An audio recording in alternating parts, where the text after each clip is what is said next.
really delighted by the wonderful presentation given by our VD Seva and Jet USA, the Cary chapters here, by involving the local communities where they are extending their services and also making their lives meaningful. And we offer Mangala Sasanams for the services that these volunteers are doing to the local communities, and also just expanding the horizon of service. So Mangala Sasanams to you all. I'm very, very delighted to see my friends here. Here probably 6 years ago, when we came here with a project called Statue of Equality. It was just a dream then. And it was a project of big project, what we call 1,000 crores project, 800 millions project, very big. Many people asked us, Swamiji, how much you have in your pocket, please? And I was surprised, I never carry pockets with me. I don't have any pockets to me. When they asked us, I said, it's okay. When all of you have pockets, why I need to have any pocket? That's what, all service is about. All these wonderful persons who are introduced here to all of us are, though carrying, of course, small pockets, but it is the society's responsibility. They are translating into some kind of service, in some kind of action. So, when we thought of a big project, people asked, how much is there with you? And we have absolutely no idea from where it comes and how it goes. But all the good thought is with us.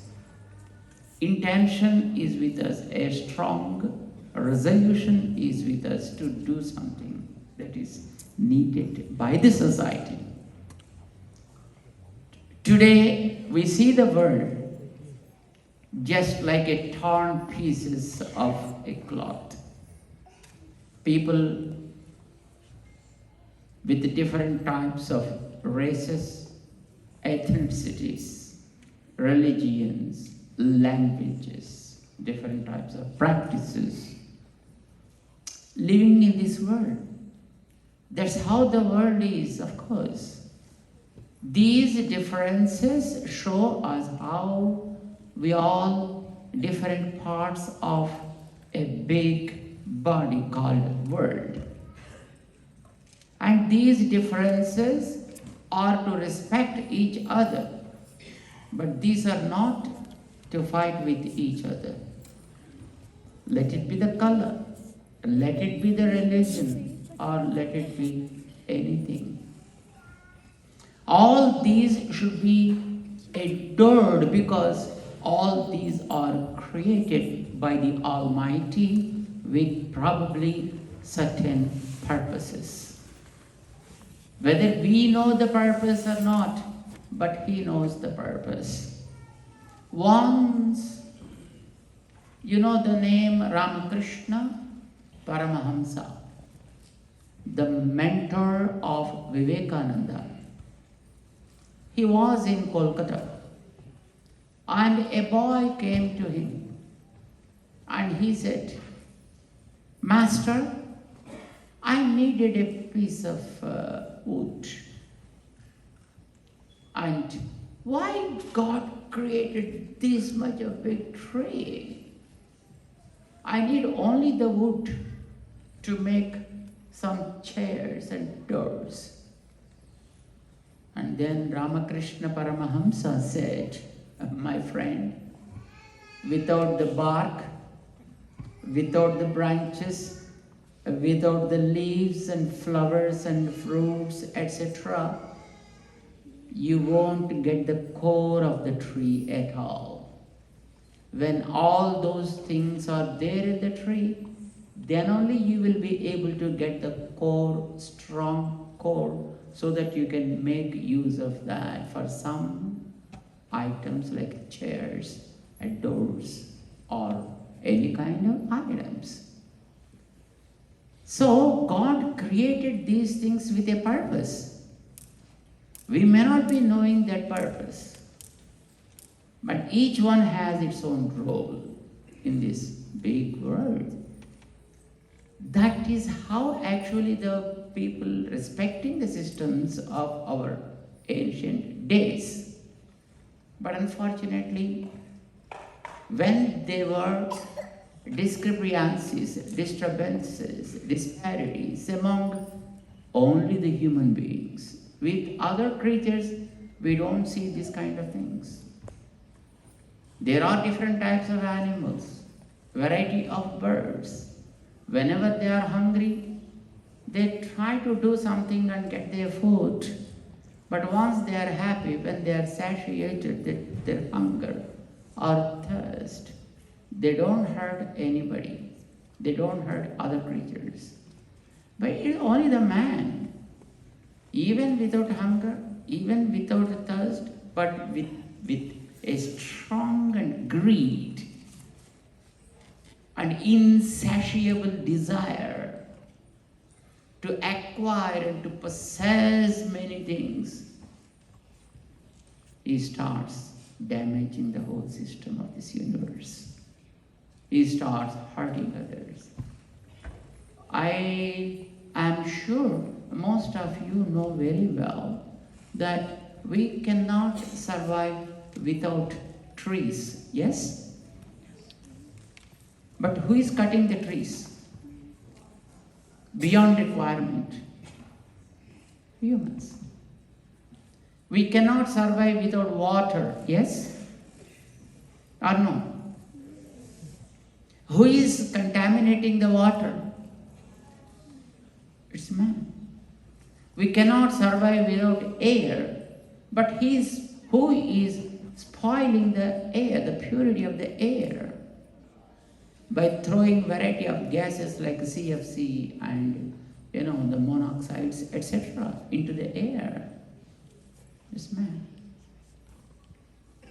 Man knows that he cannot survive without them, but to satisfy his own greed, he wants to spoil the things.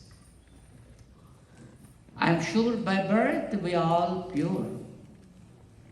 If you see a very, very little kid, and if you give him a candy, he feels like sharing the candy with others. He tastes the candy and he doesn't mind, asking if you go there with the just flowing the sweet. He offers that to you and take it.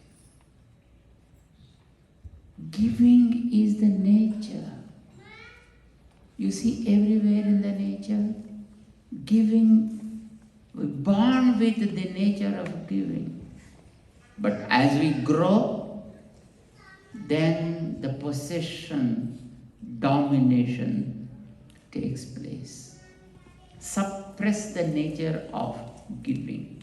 Suppress the nature of serving. But we're born with it. Other creatures, we won't find such kind of things. Only with human beings we find such kind of things, like grabbing, greed, possession, and so on. You see a tree, when it has a few fruits with it, and the tree never says, hey, let me keep a few fruits for me, and you can take the rest of the fruits. No, it gives everything. Giving is the inherent nature of the trees, of the air, of the water, of the animals, everything. But it's only man who wants to grab things, who wants to, keep things in his possession. And that's what causing sometimes a damage. And because of his egoism or egotism, sometimes he feels proud of what I am by seeing his color, by seeing his education, by seeing his money, by seeing his knowledge, or by seeing his position. In fact, these are things should make man otherwise. Like his position should allow him to help others. And one possesses money, it should help others.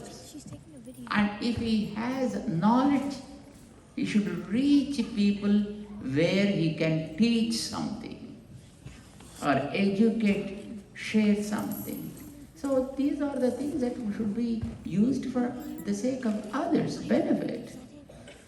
But it is the ignorance of the man makes otherwise. But when these kind of things grow, probably beyond the limits, then it becomes the duty of the great gurus to come down and to rescue the world. It was like that happened 1,000 years before.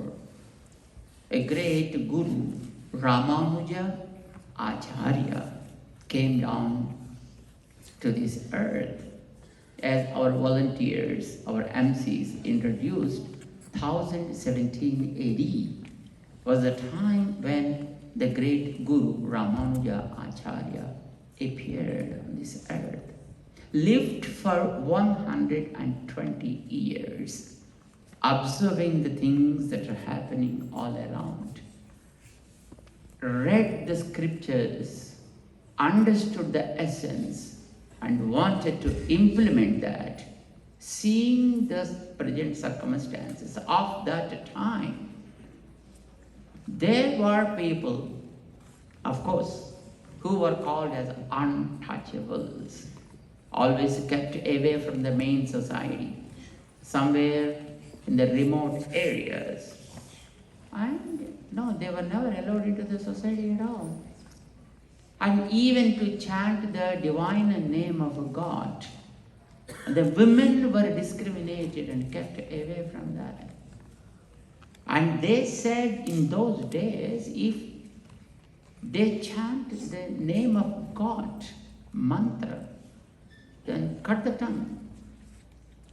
If they heard the mantra, fill their ears with the molten lead, was the probably order of the day, and which Ramanujacharya saw and said, this is not right. God never shows any kind of discrimination because he feels the entire universe is nothing but his divine body.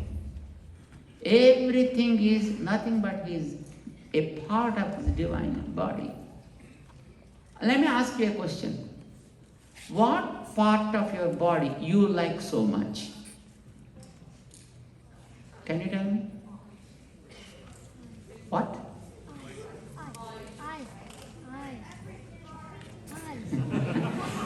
Children are really nice.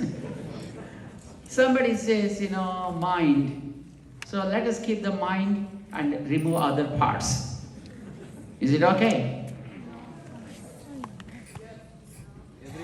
Everything. Then mind doesn't work. Every inch of our body is important for us. Every inch. Every micron. If you cut your hair, again it grows, but that is also very important. If you cut your nails, again they grow, still they are also very important. No part of your body carries a lesser importance at all. Every part has its own role to play. Then you lead a healthy life. Every part should be okay in your body. This is what you want. But all the parts are not similar. Hands are different, legs are different, eyes are different, ears are different, nose is different, mouth is different, teeth are different, tongue is different. Every part is different by itself in terms of its shape, its size, its location, its color. But still, you love all parts of your body, including the excretional organs. You don't hate them because they are part of your body. And you respect every part with equal love. So also God.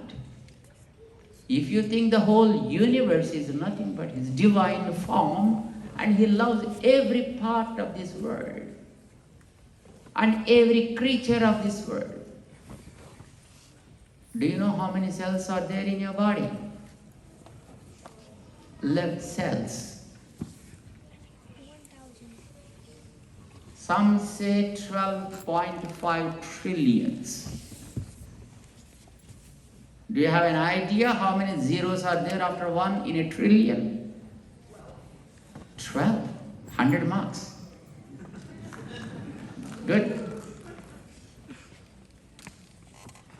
But experienced people say there are more than 600 trillion cells are there in our body.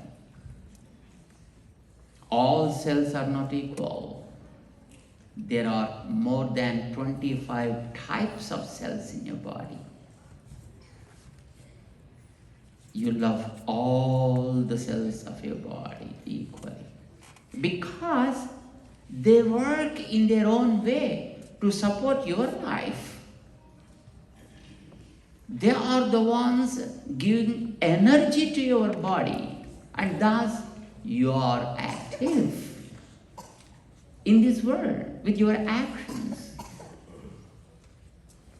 If you take all the living organisms of this universe as the living cells of your body, these living organisms, you call them like a man, animal, bird, something under the waters, bacteria, fungi, algae.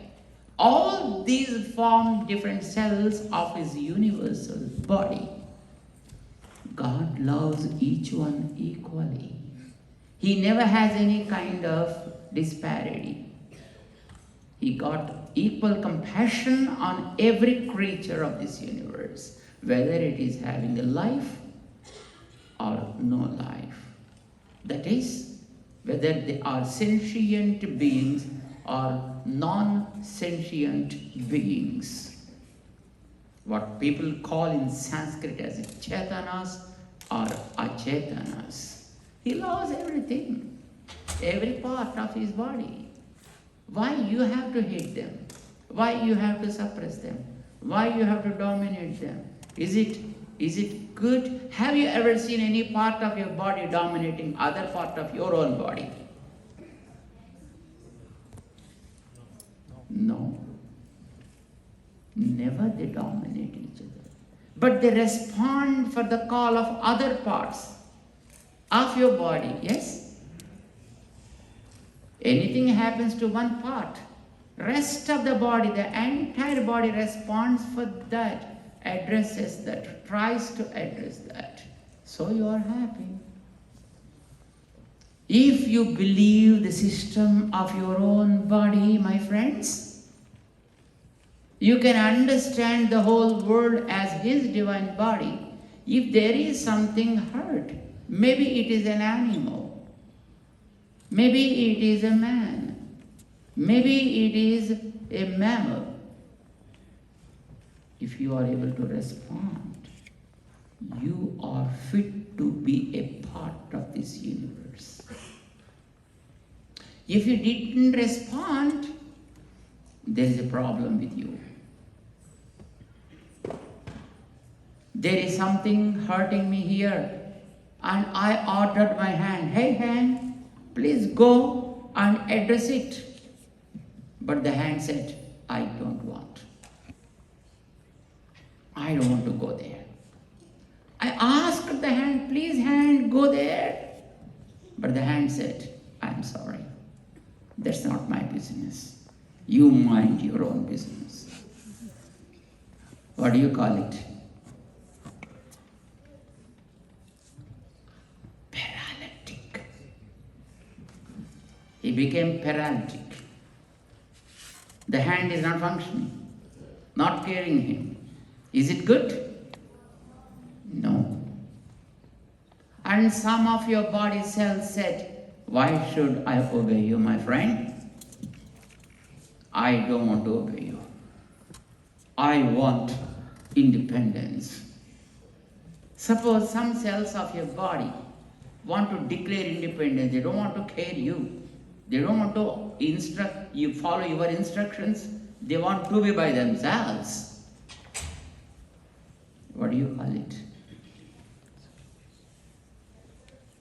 Cancer. Yes. 100 marks to you. We call it cancer. Because these cells, which are supposed to be working in sync with other cells, not really cooperating, not really understanding. They want to be by themselves. That is called cancer. Pretty dangerous disease. So also in this big universe, if you don't want to care for others, if you are not able to understand the agonies and pains of others, that means you are in trouble. If you are not able to respond to the call of others, that particular one not able to respond is called a cancerous creature of this world. Should be treated at once. They should be treated immediately. That's how you keep the body, isn't it? Immediately you go to a doctor.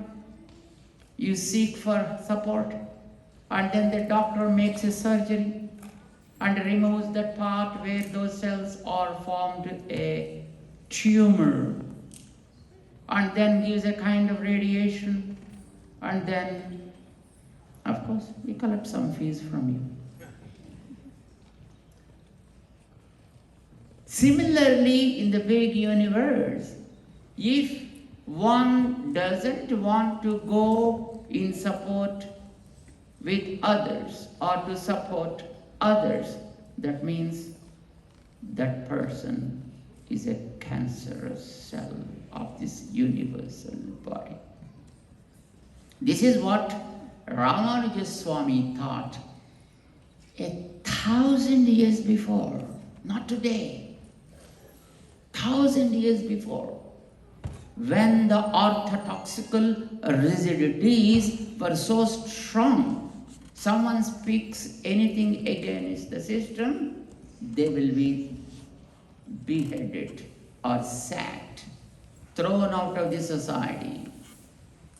In such kind of time, during such days, Ramanuja Swami not only raised his voice, but he made the rulers to accept that we should treat everyone equal. And he made the elite of the society to accept that everyone should be treated equal. And of course, people are always good. People always follow good things. But it is only a few politicians and the rulers, they won't accept and they cause a lot of disturbance thus. But Ramanuja Swami was able to address those issues and made them understand the importance of equality. Equality not in color. That never happens. Some people say, Swamiji, do you think we can obtain equality ever? Yes, we can. But we need to understand how. Equality is in two types. One, physical, and second, intellectual. Physical equality can never be obtained for sure, because a white remains white, a black remains black, what you call this? Brown. A brown remains brown. A short guy remains short. A tall guy remains tall. You can't bring them and say, hey, short, come on, raise. You'll be in trouble? You'll be in trouble. You may be a big police, but you can't do that. And you can't bring a tall guy and say, come on, go down. You can't do that. That's against the law of the nature. Physically, equality will never happen. Differences are there, just like in your body. Legs are tall, hands are tall, but nose is short. Ears are short. Teeth are small. Tongue, of course, a bit long, but we don't know how long it is. We know only a small piece of that. Yet, all these work together. They won't quarrel with each other. Then only you are happy. So also, in this big world, we need to see all the colors. We need to see all the languages. We need to see all the religions. We need to see all types of people, all types of ethnicities, and all types of things. You can't make a man and animal equal, but you can respect both of them. You can respect a man as a man, you can respect an animal as an animal too.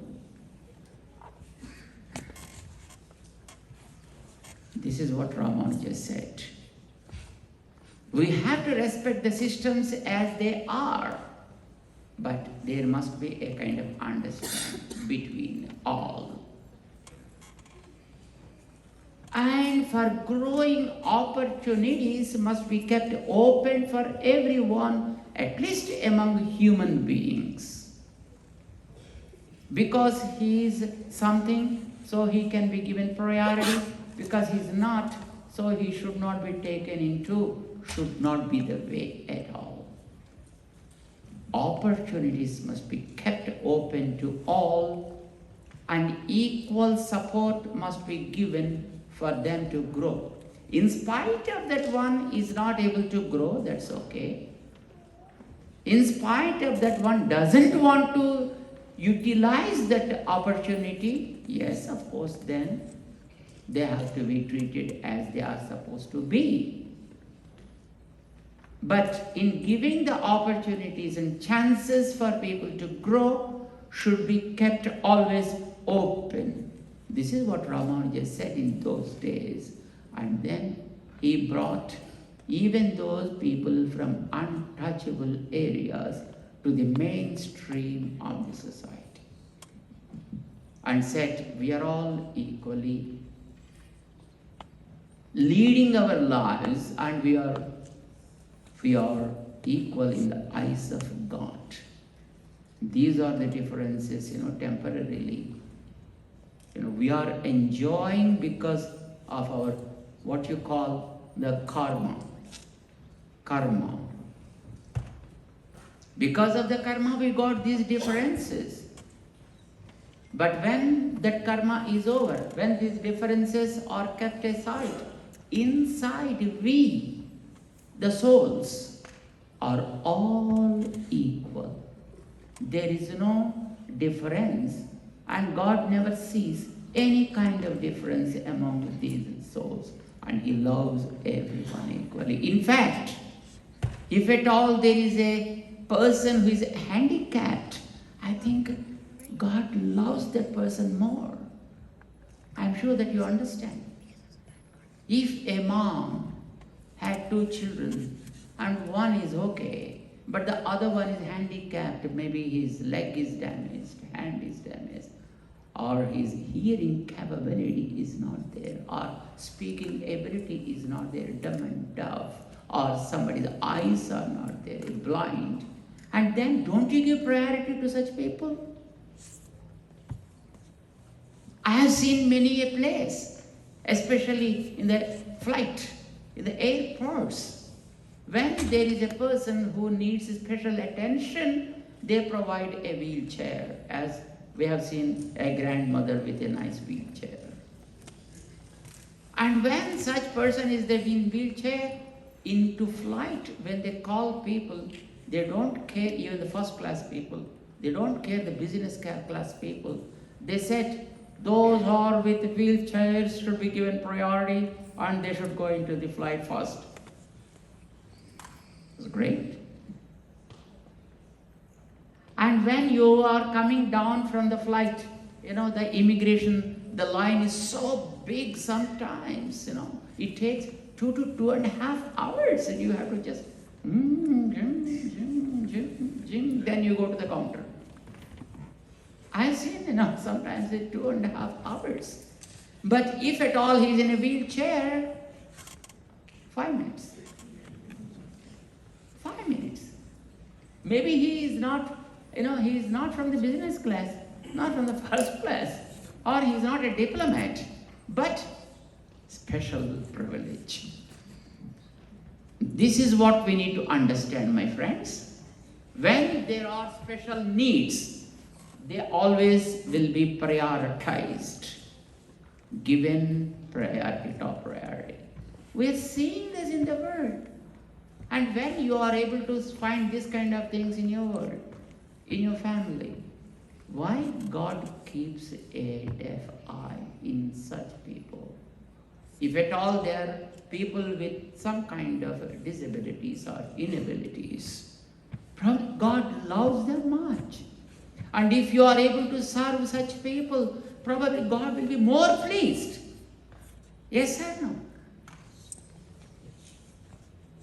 This is what Ramanuja Swami found 1,000 years before and brought them into the society, gave them mantra, opened the doors of the temple for such people at par with others, and then said they also become Vaishnavas. They can also become Vaishnavas. Our friends wonderfully mentioned, not only just Vaishnavas, they are called as Tirukulatar, privileged people. Ramanuja Swami identified that and then made the society love each other. That is what a slogan we have. Worship your own.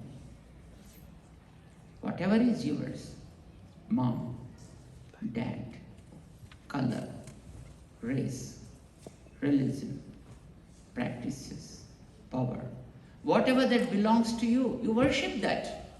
But whatever that doesn't belong to you, respect it. Don't insult. Respect it.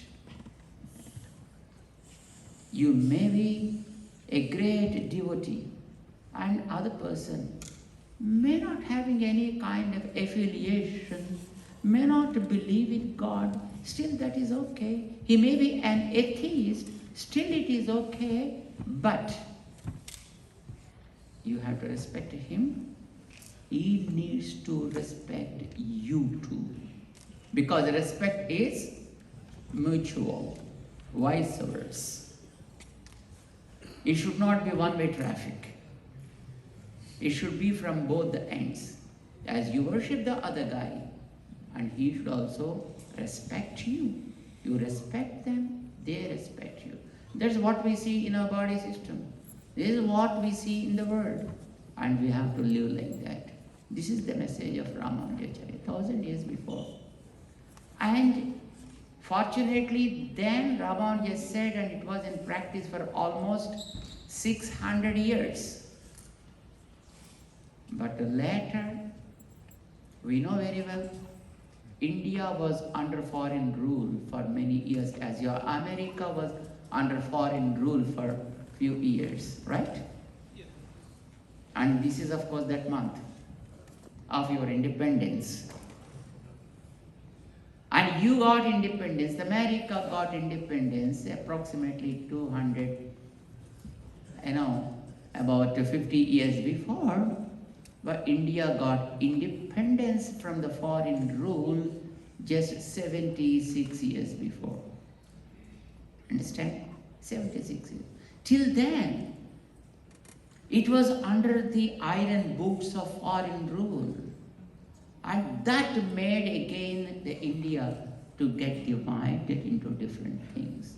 Whatever we see today, the differences among the people are created by those rulers who ruled India. Got independence, and now, after 76 years of India, celebrating what we call Amrita Mahotsav, Diamond Jubilee celebrations.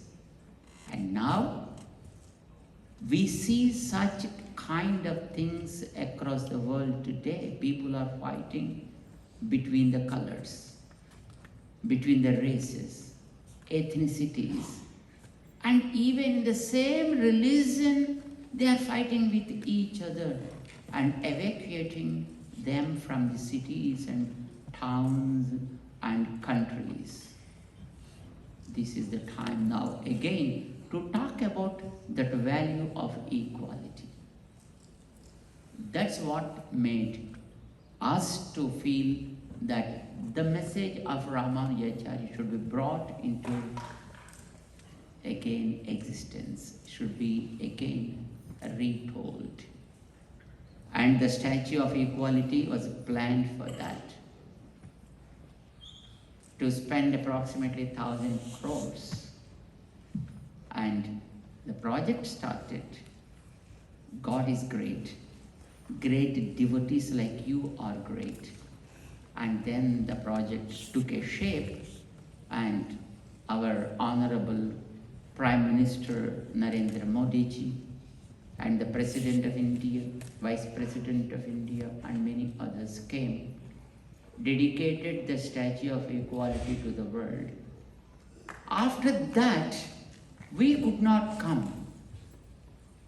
And many donors also could not come to India while the inauguration celebration was happening because of the COVID situation, prevailing then. COVID and then Omicron, etc., etc. So many things happened. And you know very well about that. So many people from here could not travel, and we from there could not travel. And the function was completed, and everything went on very well. Ramanujacharya Swami came at 216 feet of a height with 5 medals as the tallest statue of him in the world. And around him, one of 8 inspiring centers, those who inspired him to follow such a kind of